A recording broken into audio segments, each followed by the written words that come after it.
Assalamu alaikum and welcome to Reflect, diving a little deeper.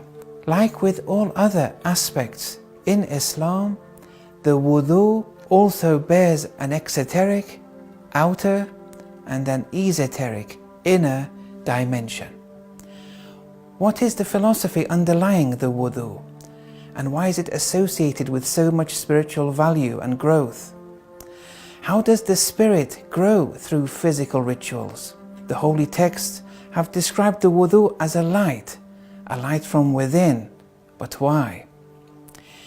In Islam, according to the logic of several verses and numerous traditions, one extrapolates, understands, and observes that whilst with every verse of the Quran there's an outer, exoteric, external, outwardly, Zahiri, letter of the law, dimension, layer, and meaning, there exists simultaneously an inner, esoteric, internal, inwardly, batini, spirit of the law, dimension, layer, and meaning.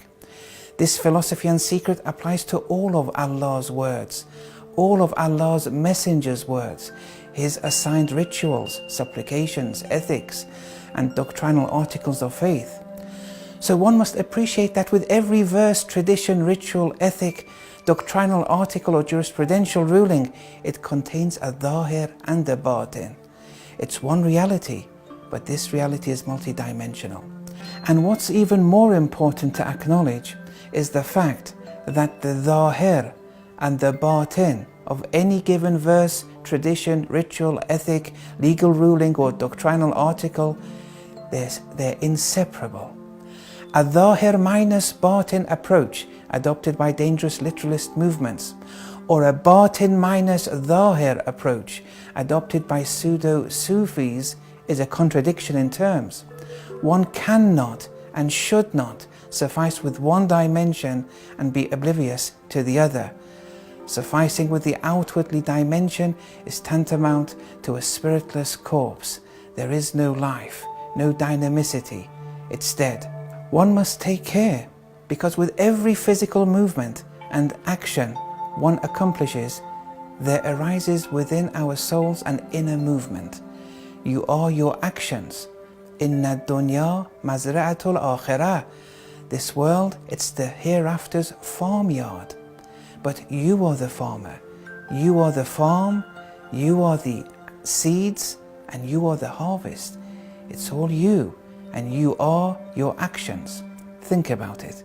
Coming back to the Wudhu, it's defined esoterically as the purification of the soul from ethical vices and lowly ethical traits, and the purification of the intellect from lowly contemplative pollutions and dilemmas that lead to one's misguidance and misguiding others, and the purification of one's innate nature from seeing other than him.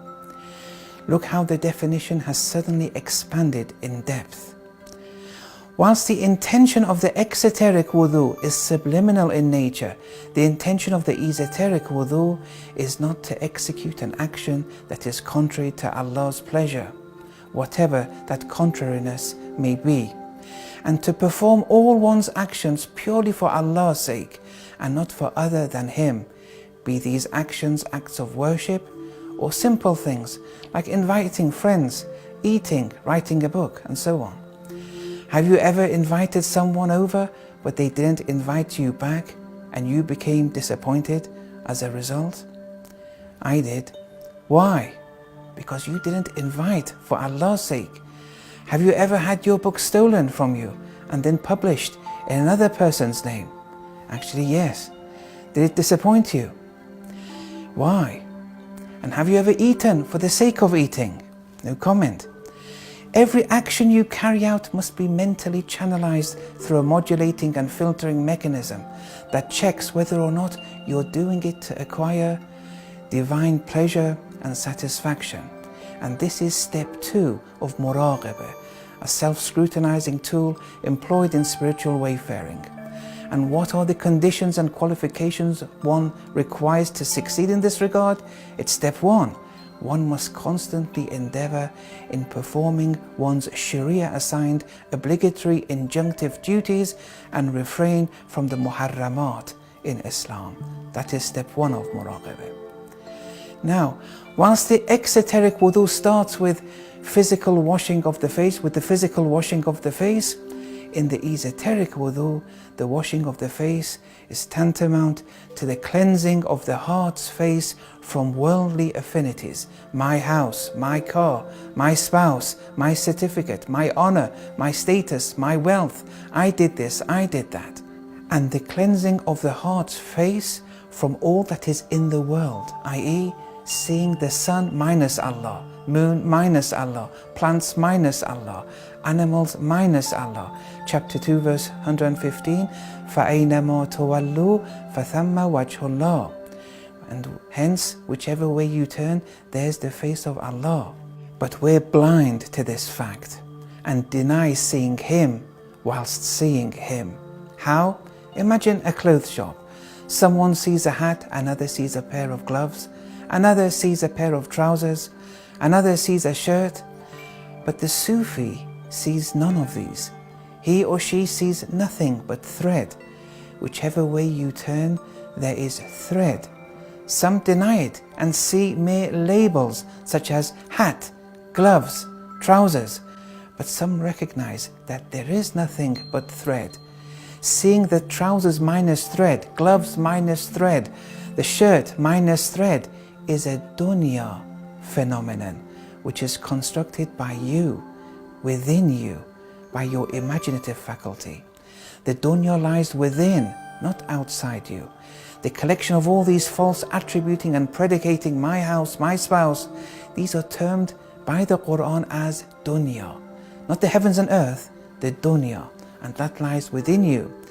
As the mystics say, the dunya is a decaying carcass, and its seeker a dog. And the seeker and the sword, they're both najis. فَأَعْرِضْ أَمَّنْ تَوَلَّى عَنْ ذِكْرِنَا وَلَمْ يُرِدْ إِلَّا الْحَيَاةَ الدُّنْيَا. And turn away from those who turn away from remembering us, Allah's attributes. They intend nothing but the life of the dunya, an Allah-less life, sufficing with the mere labels and denying the all-encompassing reality. Whilst one is occupied with the physical washing of one's hands and forearms during the exoteric wudu, the esoteric wudu is prescribing us to wash our hands clean from that which is seized upon by them, namely goods, money, good deeds, heaven, and so forth. Don't see these as your own doing. The elbow joints of the forearms are symbolic of causes and means that surround us, such as the doctor's treatment, the grocer's provision of fruits, the car alarm's system, the teacher's teaching, and so on and so forth. But we are to wash ourselves clean from all such causes and assign no independence to them whatsoever, and see the one cause in play all the time, moment to moment, since pre-eternity to post-eternity. Every manifestation is Him in dimension. كُلَّ يَوْمٍ هُوَ فِي شَأْنٍ. We thank the doctor, but Allah is Ash-Shafi, the curer. We thank the grocers, but Allah is Ar-Raziq, the sustainer. We thank the teacher, but Allah is Al-Mu'allim. And we appreciate the alarm device, but Allah is Al-Hafid, the preserver. All around us, it's all His attributes manifesting, but we're blind.